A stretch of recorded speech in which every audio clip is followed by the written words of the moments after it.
We're back at Zylberschtein's in North Seattle. Fresh sandwiches, perfect bagels, and authentic Jewish dishes are perfected in this kitchen. Owner Josh Grunig wants everyone who walks up to the window to walk away with a smile. There's just one tiny little problem. Where does the name come Where from? does the name Well, we were come like, what is the longest, most difficult name possible to come up with? Zylberschteins?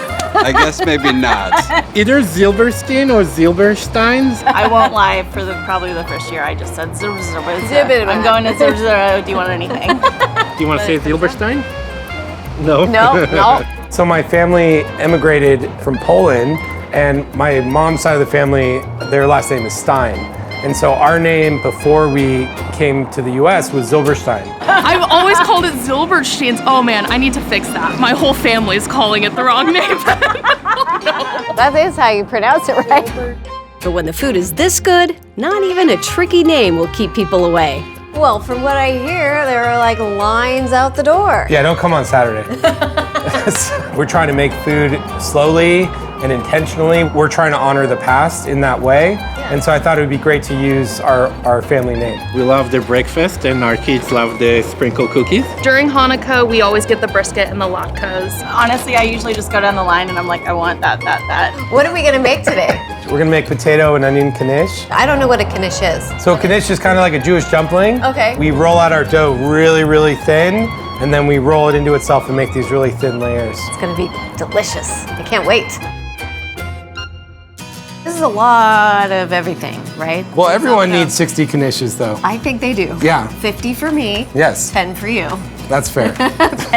We start by combining eggs, water, olive oil, salt, apple cider vinegar, and flour together. Then mixing it up and letting it rest. Now it's on to the Washington potato and onion filling. We've got our cooked red potatoes. We've got our yellow onions, which we've cooked these down for about 5 hours. How many onions does it take to get this amount? This was about 10 pounds of onions. It really, really cooks down a lot. Yeah. That's how you do it right, though. That's how you do it right. We add our cooked potatoes, caramelized onions, olive oil, salt and pepper into a pan and mix it up. Then it's back to the dough. So we've got our knish dough. It's been resting overnight, so it's nice and cold. How many Knishes do you make, like in a day here? Not that many.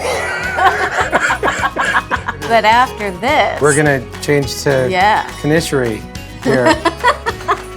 Or something. it's a delicate Delicanishery? Delicanishery. Yeah.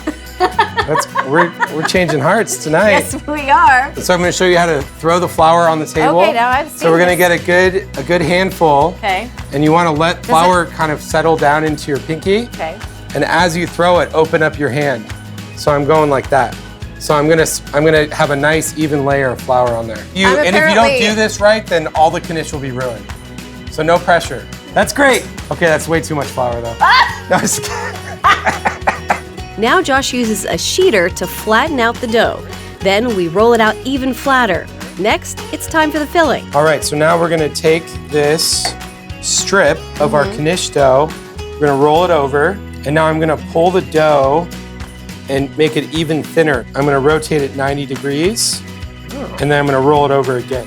I'm gonna take the edges, and I'm gonna fold that under. And I'm gonna set it down on the table, and I'm just gonna press it down. We put them in the freezer for an hour, then add an egg wash and bake them for half an hour.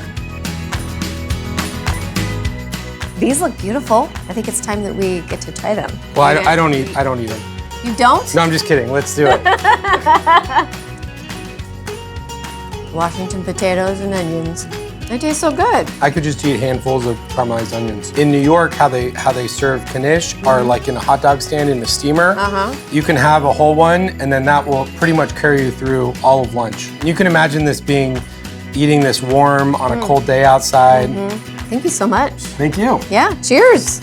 Let's eat some more. To get the recipe for Zylberschtein's Washington potato and onion knish, visit us at wagrown.com.